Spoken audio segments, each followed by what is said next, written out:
사랑하는 부산진교회 성도 여러분, 하나님의 은혜와 평강이 여러분의 삶의 자리에 함께 하시기를 축복합니다. 오늘 우리에게 주신 하나님의 말씀은 사무엘상 14장 36절로부터 52절까지 말씀입니다.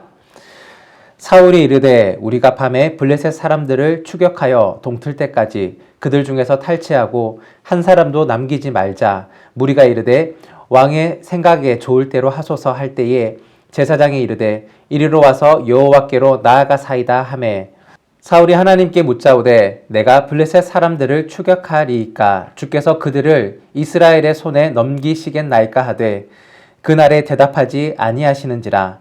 사울이 이르되 너희 군대의 지휘관들아 다 이리로 오라. 오늘 이 죄가 누구에게 있나 알아보자.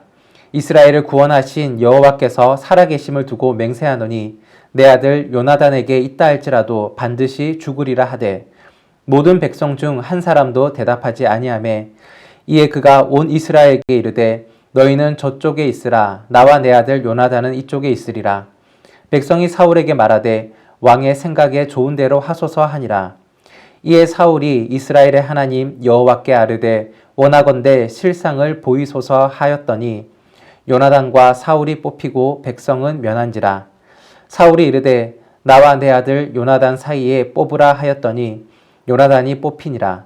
사울이 요나단에게 이르되 내가 행한 것을 내게 말하라. 요나단이 말하여 이르되 내가 다만 내 손에 가진 지팡이 끝으로 그 꿀을 조금 맛보았을 뿐이오나 내가 죽을 수밖에 없나이다. 사울이 이르되 요나단아 내가 반드시 죽으리라. 그렇지 않으면 하나님이 내게 벌을 내리시고 또 내리시기를 원하노라 하니 백성이 사울에게 말하되 이스라엘의 이 큰 구원을 이룬 요나단이 죽겠나이까 결탄코 그렇지 아니하니이다. 여호와의 살아계심을 두고 맹세하옵나니 그의 머리털 하나도 땅에 떨어지지 아니할 것은 그가 오늘 하나님과 동력하였음이니이다 하여 백성이 요나단을 구원하여 죽지 않게 하니라. 사울이 블레셋 사람들 추격하기를 그치고 올라가매 블레셋 사람들이 자기 곳으로 돌아가니라.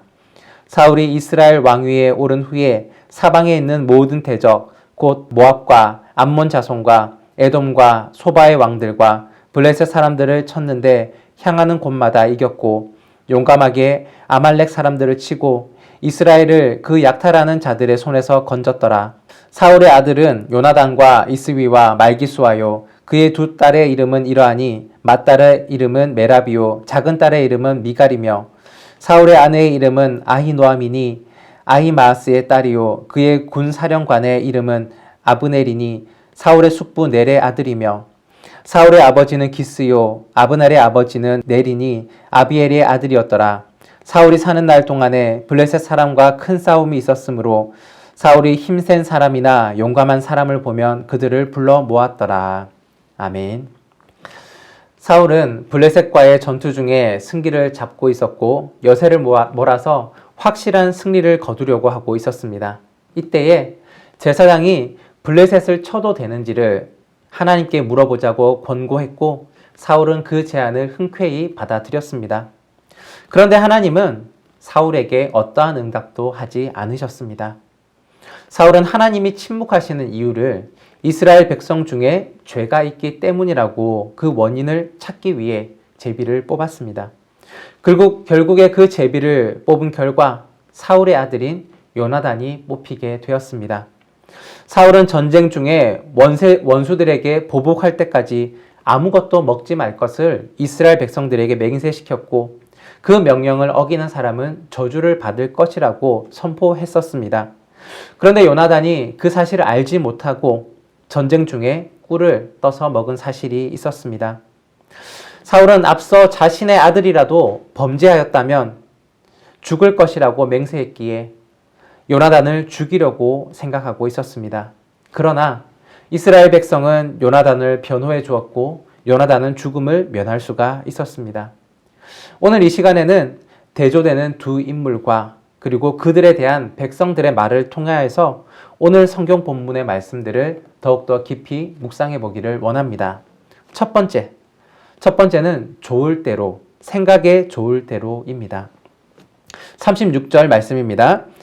사울이 이르되 우리가 밤에 블레셋 사람들을 추격하여 동이 틀 때까지 그들 중에서 탈취하고 한 사람도 남기지 말자. 무리가 이르되 왕의 생각에 좋을 대로 하소서 할 때에 제사장이 이르되 이리로 와서 여호와께로 나아가사이다 하매. 승리를 취한 사울은 자신의 판단대로 전쟁을 이끌어갔고 백성들은 왕의 생각을 따르겠노라고 말을 하였습니다. 왕의 생각에 좋은 대로 하소서라고 말을 한 것입니다. 그러나 일의 진행이 잘못되고 있다고 판단한 제사장은 하나님께 나아가서 하나님의 뜻을 물어보자고 제안을 하였습니다. 사울은 하나님의 뜻을 물어보자는 갑작스러운 제사장의 제안을 쉽게 받아들였습니다. 왜냐하면 전쟁에서 이미 승기를 잡고 있었고 지금의 상황이 하나님께서 함께 하시는 증거라고 생각했었기 때문입니다. 그렇기에 당연히 하나님께서 무엇인가 답을 주실 것이라는 기대를 가지고 있었습니다. 그런데 하나님은 사울에게 아무런 답을 해주지 않으십니다. 사울은 당황스러워했고 하나님께서 침묵하시는 이유를 백성 중에서 누군가가 죄를 지었기 때문이라고 추정하게 되었습니다. 그래서 죄인을 찾아내기 위해 제비를 뽑았는데 그 결과 자기 아들인 요나단이 뽑히게 된 것입니다. 그런데 사실상 하나님께서 응답하지 않으신 이유는 요나단의 죄 때문이 아니었습니다. 하나님은 사울이 치르고 있는 이 전쟁에 관여하지 않으셨을 뿐입니다. 하나님과 아무런 관련이 없는 전쟁에 하나님은 응답하실 필요조차 없었기 때문입니다. 사울은 자신의 전쟁에서 승리하기 위해 하나님을 승리의 수단으로 이용하려고 했었습니다. 그렇기에 그러한 상황 가운데에 하나님은 아무런 반응을 하지 않으셨던 것입니다. 이것은 너무나 당연한 일입니다. 사울은 자신을 위한 전쟁에 하나님의 뜻을 그럴싸하게 포장시켰고 또 하나님의 침묵에 대해서도 자신의 책임이 아닌 다른 사람의 책임으로 돌리려고 하였습니다. 그 결과 자신의 발언 때문에 자기 아들을 요나단을 죽여야 하는 위기에 처하게 되었습니다. 이 모든 것이 생각에 좋을 대로 행동한 결과입니다. 둘째, 하나님과 동력. 하나님과 동력입니다. 45절 말씀입니다. 백성이 사울에게 말하되 이스라엘의 이 큰 구원을 이룬 요나단이 죽겠나이까 결탄코 그렇지 아니하니이다. 여호와의 살아계심을 두고 맹세하옵나니 그의 머리털 하나도 땅에 떨어지지 아니할 것은 그가 오늘 하나님과 동력하였음이니이다 하여 백성이 요나단을 구원하여 죽지 않게 하니라. 아멘. 하나님은 죄가 없는 요나단을 죽음을 당하지 않도록 지켜주셨습니다. 사울은 자신의 불신앙과 자신의 잘못된 그런 생각으로 일어난 일을 오히려 요나단에게 뒤집어 씌우는 결과를 가져왔습니다. 하나님의 이름을 걸며 자기 의를 나타내려고 하였습니다. 하지만 하나님은 백성들의 입을 통하여서 요나단을 변호하게 하셨고 블레셋과의 전투에서 승리를 거두게 한 1등 공신이 요나단임을 알게 하였습니다. 또한 요나단은 하나님과 동력하였다라고 백성들의 입을 통하여서 증언하게 하셨습니다. 이스라엘 백성들은 하나님의 이름을 앞세워 요나단을 죽이려 하였던 사울에게 다시금 하나님의 이름을 앞세워 요나단을 변호하였던 것입니다. 하나님과 동역한 사람은 하나님께서 지켜주십니다. 아무리 그럴싸한 이유를 만들고 또 벗어나지 못할 함정에 빠졌다 할지라도 하나님은 그를 지키시고 그의 의를 드러나게 하십니다. 세 번째는 하나님과 관계가 없는 성공입니다.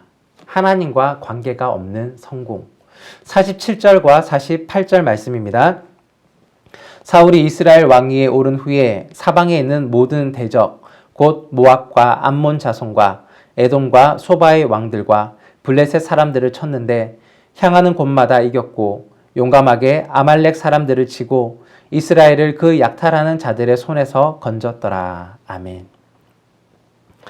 사울은 블레셋과의 전투 이후 그리고 주변 나라들과의 전쟁에서 승리하였고 이스라엘을 약탈하는 자들의 손에서 구원하였습니다.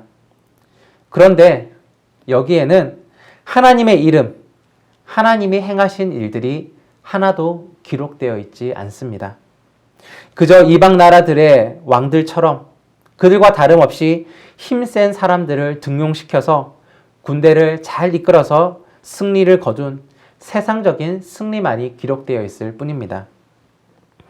하나님과 상관없이 살아도 세상에서, 세상적인 관점에서 성공을 거둘 수도 있습니다.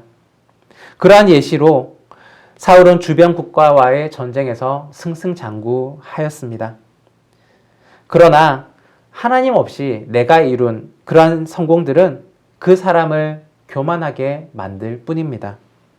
하나님 없이도 가능하다라고 생각하고 내 생각에 좋을 대로 행동하며 살아가게 될 뿐입니다. 결국 그러한 사람은 하나님 없이 살아가다가 하나님과 상관없이 죽음을 맞이하게 되는 것입니다. 신앙의 기준은 일이 잘 풀리는가, 어떤 일을 잘 수행했는가에 있지 않습니다. 신앙의 기준은 하나님과 함께하였는가, 하나님과 함께하지 아니하였는가의 기준이 적용되는 것입니다. 오늘 성경 본문에서는 서로 대조되는 두 인물과 또한 그들을 향한 백성들의 표현을 통하여서 우리가 함께 묵상해 보았습니다. 이스라엘 백성은 사울을 향하여서 왕의 생각에 좋은 대로라고 말을 했고, 요나단에 대하여서는 하나님과 동역하였다라고 말을 하였습니다. 사울은 자신의 생각대로 하나님 없이 행동했었고, 요나단은 하나님의 뜻대로 하나님과 함께 행동하였던 것입니다. 이것이 백성들의 눈에 나타났던 것입니다. 사울은 하나님께서 침묵하신 이유를 자기 자신이 아닌 다른 사람의 죄에서 찾으려고 했었고, 또 자기를 돌아보는 성찰이 없이 남에게 그 탓을 돌리려고 하는 비겁하고 나쁜 행동을 했었습니다. 이것이 바로 자기 생각에 좋은 대로 행동한 사람의 모습입니다. 반대로 요나단은 어떻습니까? 변명을 하려거나 누군가에게 책임을 전가하지 않습니다. 자신의 행동을 있는 그대로 이야기하고 또 그에 대한 결과를 기다립니다. 하나님께서는 선악간에 판단하시고 상과 벌로 심판하시는 분이심을 믿고 있는 것입니다. 이것이 바로 하나님과 동역하는 사람의 모습입니다. 우리도 어떤 일을 행할 때에 일이 잘 되지 않는 경우들을 맞이할 때가 종종 있습니다. 그런데 혹시 오늘 본문의 사울 왕처럼 자기의 눈에 들보는 바라보지 못하고 남의 눈에 티만 바라보고 있지는 않으십니까? 남을 탓하기 전에 먼저 자신을 돌아보시기 바랍니다. 그리고 하나님 앞에 내가 온전히 서 있는지를 먼저 생각해 보시기 바랍니다. 또한 하나님의 뜻에 따라 하나님과 동역하는, 함께하는 삶을 살아가시기 바랍니다. 때로는 난관과 역경이 있다 할지라도 하나님의 도우심과 하나님의 인도하심을 기다리십시오. 여러분이 하나님과 동역하고 있다면 하나님께서 그 일을 하나님의 선하신 대로, 하나님의 뜻대로 이루어 주실 것입니다. 하나님은 의인을 많은 사람들 앞에 인정받게 하실 것이고 칭송받게 만들어 주실 것입니다. 또한 마지막으로 오늘 내가 이룬 성공들이 나의 생각에 좋은 대로 한 결과인지 아닌지를 살펴보아야 합니다. 하나님과 함께함으로 이룬 결과인지 아니면 내 생각대로 행동해서 이룬 결과인지를 살펴보시기 바랍니다. 하나님 없는 세상적 성공은 빈 껍데기일 뿐입니다. 그리고 그것은 더욱더 나를 교만하게 만들 뿐입니다. 사랑하는 여러분, 오늘 여러분의 삶이 하나님과 동역을 이루는 하나님 나라의 삶이 되시기를 바랍니다. 그리할 때에 하나님 나라, 영원한 천국이 여러분의 삶 가운데 온전히 이루어질 것입니다. 이러한 하나님과 함께하는 성공이 함께하는 여러분의 삶이 되기를 축복합니다. 사랑과 은혜의 아버지 하나님 감사합니다. 오늘도 저희에게 귀한 말씀 허락하여 주시고 또한 사울과 요나단의 삶 그리고 백성들의 말을 통하여서 오늘 본문 말씀을 살펴보게 하여 주심을 감사합니다. 오늘 우리의 삶을 돌아보는 그런 거울이 될 수 있기를 원합니다. 혹시 내 생각에 좋을 대로 행동하였던 우리의 모습이 있다면 또한 우리의 모습을 돌이켜서 하나님 앞으로 돌아올 수 있도록 인도하여 주시고 하나님과의 온전한 동력을 이루어갈 수 있는 우리의 삶이 되게 하여 주옵소서. 그리고 오늘 나에게 주어진 삶 가운데 성공의 일들이 있다면 이것이 하나님과 함께하는 성공인지 혹은 하나님과 상관없는 성공인지를 돌아보며 신앙적 관점에서 또한 하나님과 동행하는 귀한 일들을 이어갈 수 있는 저희들 되게 하여 주옵소서. 그리할 때에 늘 하나님이 주시는 복이 풍성하고 또한 하나님으로부터 인정받는 삶들을 살아갈 수 있도록 도와 주옵소서. 감사드리며 예수 그리스도의 이름으로 기도드립니다. 아멘.